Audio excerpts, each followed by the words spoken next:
Hi all അസ്സലാമലൈക്കും welcome back. ഇന്നത്തെ special ചോറിൻ്റെ കൂടെ വളരെ സിമ്പിളായിട്ട് കുറഞ്ഞ സമയത്തിനുള്ളിൽ ഇൻസ്റ്റൻ്റ് ആയിട്ട് ചെയ്തെടുക്കാൻ പറ്റിയ മാങ്ങച്ചാറാണ്. കാണുമ്പോൾ തന്നെ നിങ്ങൾക്ക് മനസ്സിലാകും അത്രയും അധികം ടേസ്റ്റിയുമാണ്, സിമ്പിളായിട്ട് ചെയ്തെടുക്കാനും പറ്റൂട്ടോ. നമ്മൾ സാധാരണ രീതിയിൽ ചെയ്തെടുക്കുന്ന അതേ മാങ്ങച്ചാറല്ല കേട്ടോ ഇത്, അതിൽക്കും ഒരു വ്യത്യസ്ത രീതിയിലാണ് നമ്മൾ ഈ മാങ്ങച്ചാർ ഉണ്ടാക്കുന്നത്. അപ്പോൾ ശരി, എങ്ങനെ നമുക്ക് റെസിപ്പിയിലോട്ട് വേഗം തന്നെ പോകാം.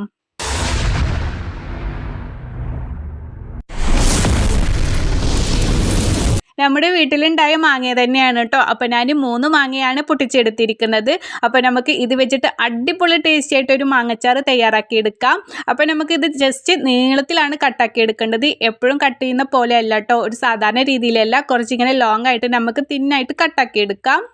നല്ല നൈസായിട്ട് തന്നെ കട്ടാക്കി എടുക്കണം കേട്ടോ. ഇതിലോട്ട് നമുക്ക് ആവശ്യത്തിന് ഉപ്പും ചേർത്തി കൊടുക്കാം. അതുപോലെ തന്നെ 1/2 ടീസ്പൂണോളം മഞ്ഞൾപ്പൊടി ചേർത്തി കൊടുത്തിട്ട് നമുക്ക് കൈ വെച്ചിട്ട് നന്നായിട്ടൊന്ന് മിക്സ് ആക്കി എടുക്കാം. എന്നിട്ട് നമുക്കിത് അവിടെ ഒരു 10 മിനിറ്റോളം റെസ്റ്റ് ചെയ്യാൻ വെക്കാം കേട്ടോ. ശേഷം ഇതാ ഒരു പാൻ വെച്ചിട്ട് നമുക്ക് അതിലോട്ട് 1/4 ടീസ്പൂണോളം ഉലുവ ചേർത്തി കൊടുക്കാം. അതുപോലെ 1/2 ടീസ്പൂണോളം ചെറിയ ജീരകം ചേർത്തി കൊടുക്കാം. 2 ടേബിൾ സ്പൂണോളം കടുകും ചേർത്തിട്ട് നമുക്ക് നന്നായിട്ട് അതൊന്ന് ലോ ഫ്ലെയിമിലിട്ട് വേണം കേട്ടോ ഒന്ന് വറുത്തെടുക്കാൻ. അപ്പോൾ ജസ്റ്റ് ഒക്കെ ഒന്ന് പൊട്ടി വരുമല്ലോ, അപ്പോൾ നമുക്ക് ഫ്ലെയിം ഓഫ് ചെയ്യാം. ഇനി ഇത് നന്നായിട്ട് ഫൈനായിട്ട് നമുക്ക് മിക്സിയുടെ ജാറിലിട്ടിട്ട് പൊടിച്ചെടുക്കാം കേട്ടോ. അപ്പോൾ അത് നന്നായിട്ട് ഫൈനായിട്ട് പൊടിഞ്ഞിട്ടിട്ടുണ്ട്. ഇനി അതേ പാൻ വെച്ചിട്ട് തന്നെ നമുക്കതിൽ 4 ടേബിൾ സ്പൂണോളം വെളിച്ചെണ്ണ ഒഴിച്ചു കൊടുക്കാം. നിങ്ങൾക്ക് അച്ചാർ സ്റ്റോർ ചെയ്ത് വെക്കണം എന്നുണ്ടെങ്കിൽ നല്ലെണ്ണ ഉപയോഗിക്കാം കേട്ടോ. അപ്പോൾ നമ്മളിവിടെ സ്റ്റോർ ചെയ്ത് വെക്കുന്നൊന്നുമില്ല. ഇപ്പോൾ ഇത് 2-3 ദിവസത്തിനൊക്കെ വേണ്ടിയിട്ടാണ് ഉണ്ടാക്കുന്നതെങ്കിൽ നമുക്ക് വെളിച്ചെണ്ണ തന്നെ ഉപയോഗിക്കാം. അതൊന്ന് ചൂടായി വരുമ്പോഴേക്കും 1/2 ടീസ്പൂണോളം കടുക് ഇട്ട് കൊടുക്കാം. ഒരു വറ്റൽമുളക് ചെറുതായി പൊട്ടിച്ചിട്ടും കുറച്ച് കറിവേപ്പിലയും കൂടി ചേർത്തി കൊടുക്കാം. അതുപോലെ 3 ടേബിൾ സ്പൂണോളം നമ്മുടെ കാശ്മീരി മുളക് പൊടിയാണ് ചേർത്തി കൊടുക്കുന്നത്. നമ്മുടെ സാധാ മുളക് പൊടി ചേർത്തി കൊടുക്കരുത് കേട്ടോ. അപ്പോൾ ഒരുപാട് നമുക്കിതിൽ എരിവ് കൂടുതലായിരിക്കും, അങ്ങനെ കൂടുതൽ എരിവ് ഉണ്ടായിരിക്കരുത് കേട്ടോ. അപ്പോൾ അതിന് വേണ്ടിയിട്ട് കാശ്മീരി മുളക് പൊടി തന്നെ എടുക്കാം. അപ്പോൾ ഇപ്പോൾ മീഡിയം ഫ്ലെയിമിലിട്ട് വേണം കേട്ടോ ഇത് ചെയ്തെടുക്കാൻ. അതുപോലെ തന്നെ ഇതിലേക്ക് ഒരു 15 അല്ലി നമ്മുടെ വെളുത്തുള്ളിയും കൂടി ചേർത്തി കൊടുക്കാം. ശേഷം 3 ടേബിൾ സ്പൂണോളം നമുക്ക് ശർക്കര പൊടിച്ചതും ചേർത്തി കൊടുക്കാം കേട്ടോ. ഇനി ഫ്ലെയിം ഓഫ് ചെയ്യാം. ഓഫ് ചെയ്തതിന് ശേഷം വേണം കേട്ടോ നമ്മുടെ മാങ്ങയൊക്കെ നന്നായിട്ട് ഉപ്പൊക്കെ പിടിച്ചിട്ട് വെള്ളമൊക്കെ ഇറങ്ങി വന്നിട്ടുണ്ട്. ഇനി ഇതിലോട്ട് കുറച്ച് മാങ്ങ നമുക്ക് കട്ടാക്കിയത് ഇട്ട് കൊടുക്കാം. ശേഷം നന്നായിട്ടൊന്ന് മിക്സാക്കി എടുക്കണം കേട്ടോ.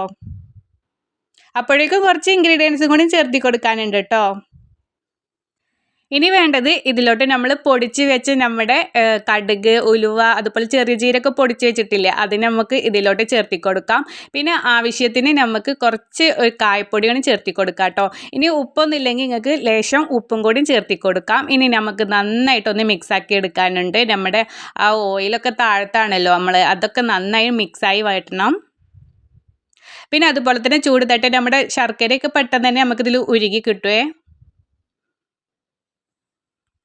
അപ്പോൾ ചെറിയൊരു എരിവും മധുരവും പുളിയും ഒക്കെ ചേർന്നിട്ടുള്ള അടിപൊളിയായിട്ടുള്ള ഒരു മാങ്ങച്ചാറാണ്. അപ്പോൾ ഇത്രയേ ഉള്ളൂ, നമുക്ക് സെർവ് ചെയ്യാം കേട്ടോ. നമ്മൾ ഇൻസ്റ്റൻ്റ് ആയിട്ടുള്ള അടിപൊളി ടേസ്റ്റ് ആയിട്ടുള്ള നമ്മുടെ മാങ്ങച്ചാറ് റെഡി ആയിട്ടുണ്ട്. ഈ ഒരു രീതിക്ക് കട്ട് ചെയ്ത് മാങ്ങച്ചാർ ഇട്ടിരുന്ന ചോറിൻ്റെ കൂടെ ഒരു പ്രത്യേക ടേസ്റ്റ് തന്നെയാണ്. നമ്മൾ സാധാരണ കഴിക്കുന്നതിനേക്കാളും കുറച്ചും കൂടി വ്യത്യസ്തത തോന്നിയിട്ടുണ്ട് കേട്ടോ. അപ്പോൾ പച്ചമാങ്ങയൊക്കെ കിട്ടുമ്പോൾ ഇതുപോലെ നിങ്ങൾ ഇത് ചെയ്ത് നോക്കണേ. ഉണ്ടാക്കി നോക്കിയിട്ട് നിങ്ങളുടെ അഭിപ്രായങ്ങളോ ഒക്കെ മറക്കാതെ തന്നെ കമൻറ്റ് ബോക്സിൽ അറിയിക്കുക. അതുപോലെ തന്നെ ഈ വീഡിയോ ഇഷ്ടപ്പെട്ടെങ്കിൽ മറക്കാതെ ലൈക്ക് ബട്ടൺ ഒന്നുകൂടി ക്ലിക്ക് ചെയ്യണേ.